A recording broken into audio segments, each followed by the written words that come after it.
us. Let me now go across to Sharat Pradhan, who's joining us from Lucknow. Mr. Pradhan, thank you very much for joining us. How do you think the battle is poised in these 8 seats? The BJP had won 7 out of 8 in 2019. The BJP has made some changes, replaced certain candidates because of anti-incumbency. How does the battle look for the ruling party? Well, the changes that BJP has made is not because of anti-incumbency, it is because of extraneous reasons. And that is what is giving BJP a tough time on more than one seat this time. Let me tell you that one seat of Amroha, which was then in 2019 won by the BSP, whose candidate, who's sitting MP now, Danish Ali, has crossed over to the Congress and is the Congress candidate from that very constituency. And Mayawati, of course, because Mayawati is known to be siding with the BJP in one form or the other and assisting the BJP in digging into the opposition vote.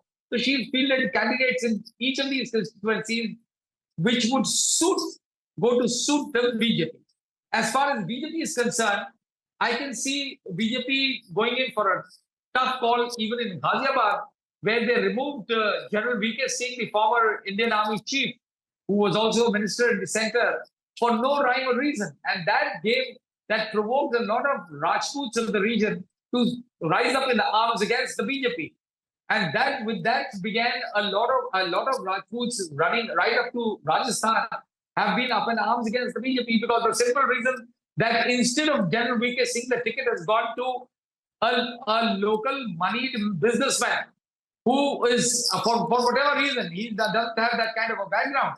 Then in Meerut, BJP has really showing how pathetic its condition is because they couldn't get a candidate.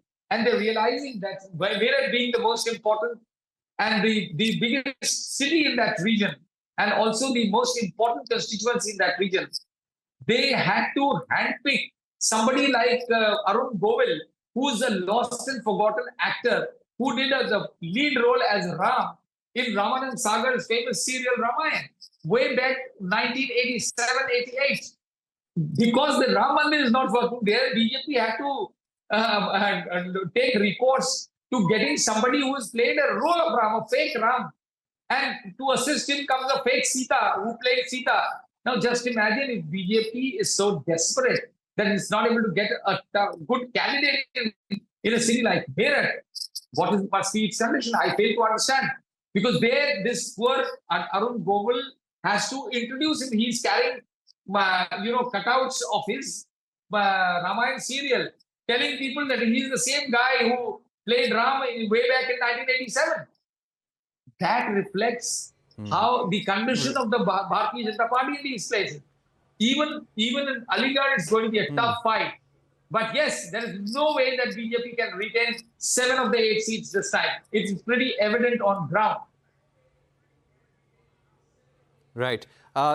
Strong views there, Mr. Sharat Pradhan. I'd also like to ask you, how do you think the opposition alliance has managed in terms of its campaign? Has the campaign had a strong impact? Voting was low in the first phase. It's around 50%, 54%, 55% today. How has the voter turnout been, according to you? We've been seeing a lot of BJP leaders going out, exalting voters to vote in big numbers. Well, the reports that I've got here now from these places is that there has not been so much enthusiasm among the RSS workers who otherwise go door to door. They go very aggressively. They get involved in bringing the voter to the polling booth. But this time, the reports from each of these places say that enthusiasm is lacking. So that also speaks of the poor polling. And generally, wherever there is polling, when it is left around 50%, it generally reflects that the enthusiasm of the ruling party is fading out. And so this doesn't speak well for the BJP, the low turnout, despite the fact that the Prime Minister went down to the level of making the whole narrative communal, so communal, which was never expected of somebody who calls himself Vishwa Guru.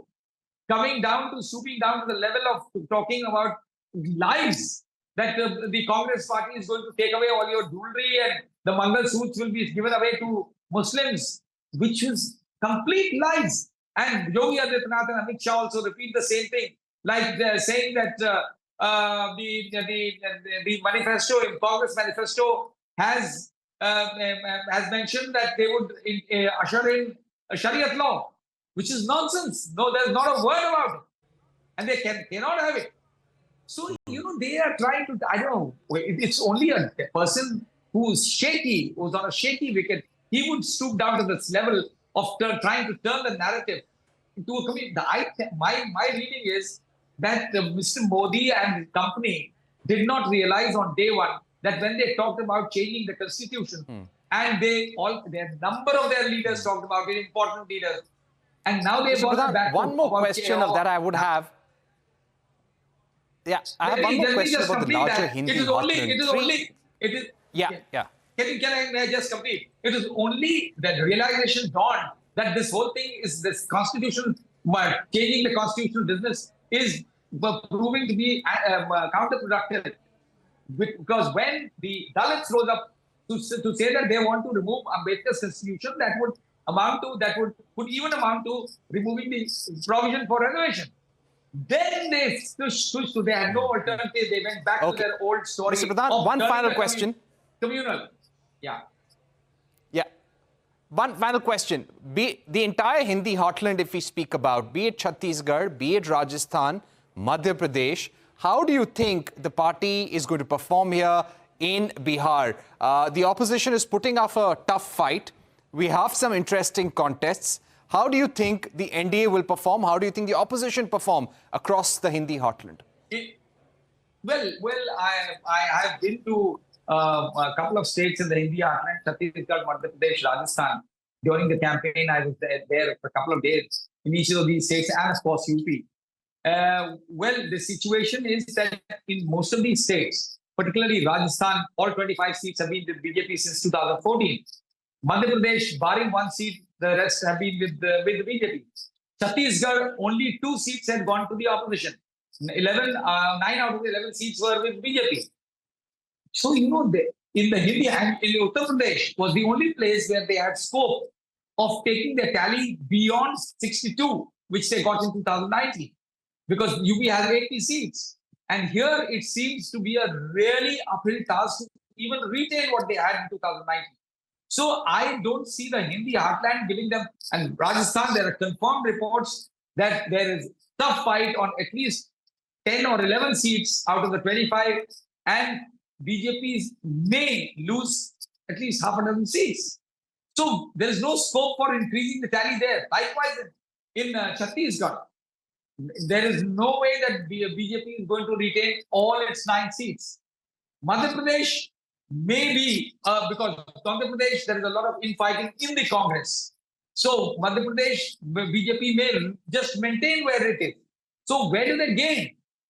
In UP, there is no chance. So the Hindi Heartland doesn't seem to be going the BJP way in the manner that BJP would want, and which would fulfill Modi's dream of 400 par and things of 78 par and all that stuff. Okay. We've run out of time, but thank you very much, Mr. Pradhan, for joining us. With that, it's a wrap on our special broadcast. More news and updates continue right here on CNBC-TV18.